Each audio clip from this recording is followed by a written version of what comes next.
بسم الله الرحمن الرحيم casharkan aan maanta qaadanayno wuxuu ku saabsan yahay research objectives oo ah ujeedada cilmi baarista markii aad buugga qalinjebinta aad qoraysid waxaa u baahan tahay in aad chapterka koowaad ku diyaarisid ujeedada cilmi baarista oo ku saabsan buuggaas qalinjebinta ah mowduucii lagu siiyey in aad ka samaysid ama aad dooratay marka aan gudaha u galno aniga magacayga waxaa la yiraahdaa Professor Samawade Maxamed Cali Daahir maadadana aniga dhigo marka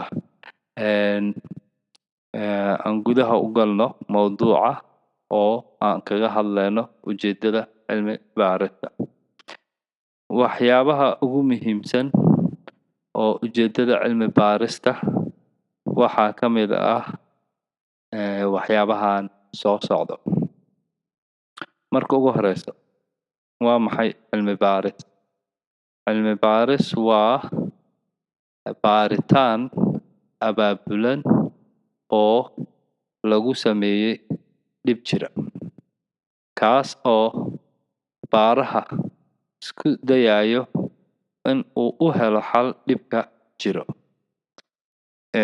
research kaas waaye ama cilmi baaris waxa ay tahay oo ah mar walba oo cilmi baaris la sameynayo waxaa loo sameeyaa in dhib jiro xal loo helo cilmi baaris la iska sameeyo ma jirto oo qofkii uu dhahayo maanta waa iska sameynaya laakiin waxaa loo sameeyaa wax marka as bulshada dhib ku hayo ama hadday noqon lahayd wax loo baahan yahay in la hormariyo oo cilmi baaris lagu sameeyo oo la fiiriyo oo la ogaado waxaan qaabkee kor loogu qaadi karaa ama dhibkan jiro qaabkee lagu xallin karaa waxyaabahaasaa loo sameeyaa badanaa cilmi baaris badanaa looma sameeyo in oo dhibaato aan jirin lagu xalliyo laakiin mid taagan ayaa lagu xalliya haddaan usii gudagolno qeexitaankii cilmi baarista si loo helo xal sax ah ujeedo si waadix ah loo qeexay waa muhiimadda koowaad ee cilmi baaris leedahay xal la raadinayaa barbalemkaas jiro marka xalkii jidkii loo mari lahaa iyo sidii loo heli lahaa waxaasoo dhan waa inay qeexnaadaan si oo xalkaas loo helo dhibka jiro cilmi baaris waxaan dhahnaa waxaa loo sameeyaa dhib jiro in lagu xal loogu helo marka xalkaas waa muhiim marka in uu jiro jidkii loo inuu qeexan yahay marka jidkii loo mari lahaa weli waxaan sii qeexaynaa ujeedo si cad loo qeexay waxay ku hagtaa cilmi baaraha jidka saxda ah waxyaabaha tilmaamo in cilmi baarista ay tahay mid wanaagsan waxaa ka mid ah ujeedo waadix ah oo qeexan cilmi baarista marka la sameynayo waxyaabaha tilmaamo in cilmi baaristaas qof kaloo cilmi baaro ah haddii uu fiirinayo shaqadaada ama uu rabo in uu arko hawsha qabatay intee la eg tahay meelaha ugu horeeya uu ka fiirinayo waxaa waaye ujeedada cilmi baarista haddii waa qariiradii oo kale waa cilmi baarista ujeedada cilmi baarista qof qariirada ka qaldan tahay dee ma helayo meeshuu u socday waa dhumaya sidii oo kale waaye ujeedada cilmi baarista haddaysan kaa fadhin waa adag tahay cilmi baaristaas inay noqoto miro dhal ama mid xal keenta waxaa laga yaabaa wax xal u yaalah in ay keento taas sii wadno macnaha meaninka ujeedada cilmi baarista ujeedada cilmi baarista waa in ay lahaataa waxyaabahan soo socda kow waa inay waadix ahaataa oo qof walba fahmi karo oo wax lagu hadhowti lagu wareerayo aysan noqon number 2 in ay noqon wax dheer oo maanta 4 page iyo 3 page iyo 2 page ma hal page xataa badanaa ma gaarto waa wax kooban oo qeexayo waxa ujeedada cilmi baarista ay tahay. Number 3 waa bayaamin ama aad sheegasho aad sameynaysid. Aad dhehaysid sidaan bay cilmi baaristeeda noqonaysaa. Qaabkaana u dhici doontaa. Hawsha saana u qaban doona. Waa sii bayaaminaysaa wixii aad qaban lahayd iyo wuxuu noqon lahaa.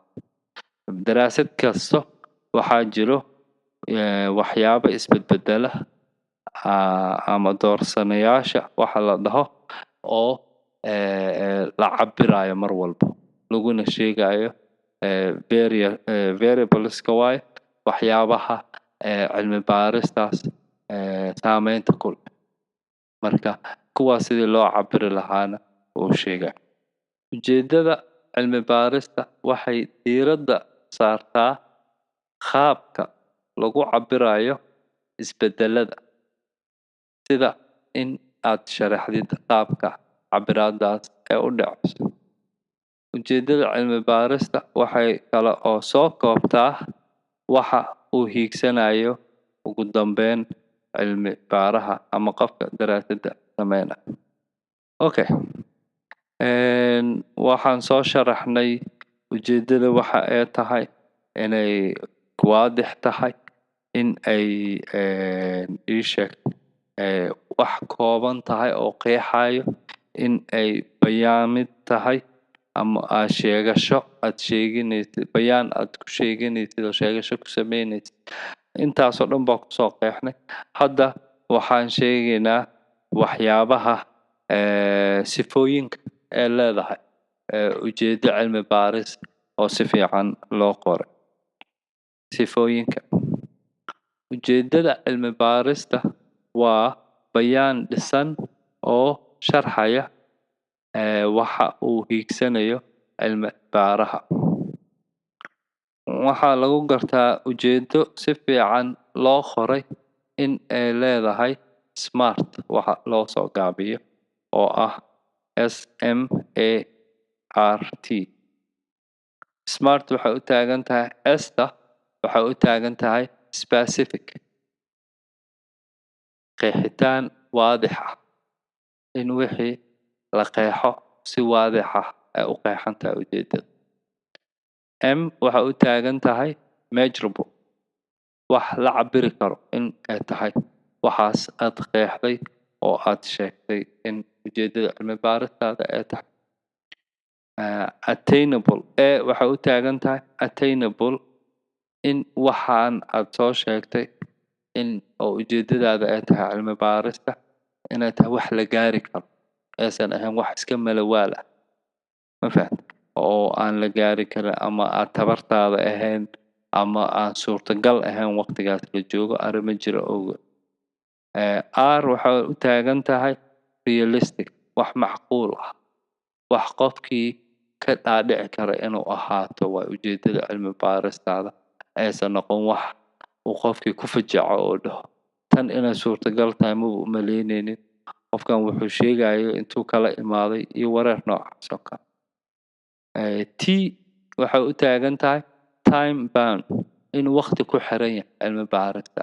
Cilmi baaris iska socoto ma la rabo oo dhehayso waa maray bilaabatay la aqoonin, maraan la aqoonin waa soo gabagabood. Cilmi baaris kasta waxay leedahay waqti ay bilaamato iyo waqti ay dhamaato. Marka ujeedada cilmi baarista qaybta ka mid ah statement waxaa ku jirta aad ku sheegaysid cilmi baaristaada waqtiga ay ku bilaami doonto iyo waqtiga aad soo gabagabeey doonto. Waa laga yaabaa in waqtiga dib ugu dhacday wax kale, kaas qayb kale waayo. Laakiin qaybtan waxaa ku sharxaysaa jidkaas aad maraysid oo cilmi baarista aad u maraysid. Marka waxyaabahaas aa lagu ogaadaa in ujeedadaada cilmi baarista ah ay tahay mid si fiican loo sameeyey oo si fiican loo qoray oo qof walba fahmi karo oo fudud. Marka muhiimadna waaye in qofka marka ugu horeysaba uu iska saxo ujeedada cilmi baarista. Marka taa kuu saxan tahay waxaa kuu fududaanaysa waxyaabaha kale ujeedadaas aad sii furfuraysaa.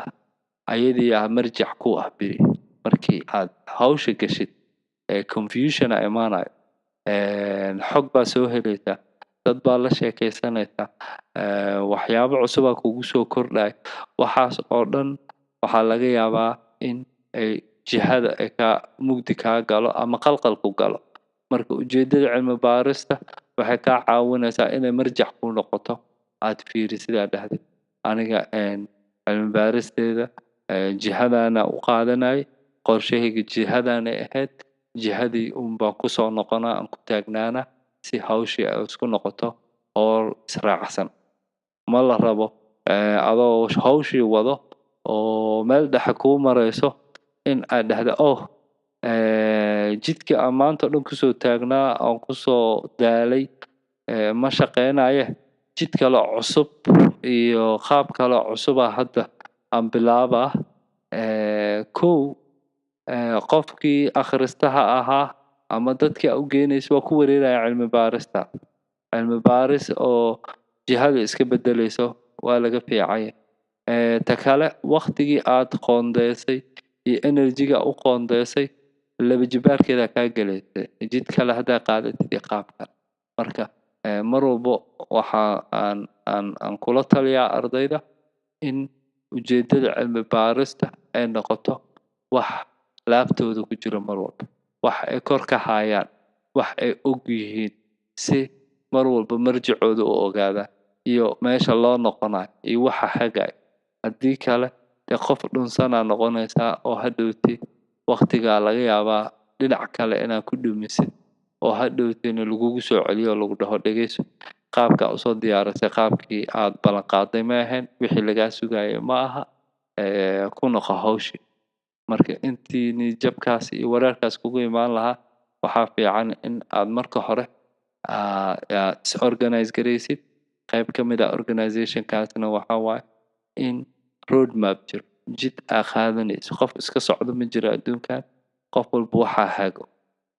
Marka wixii ku hagi lahaa waa ujeeddada cilmi baaris.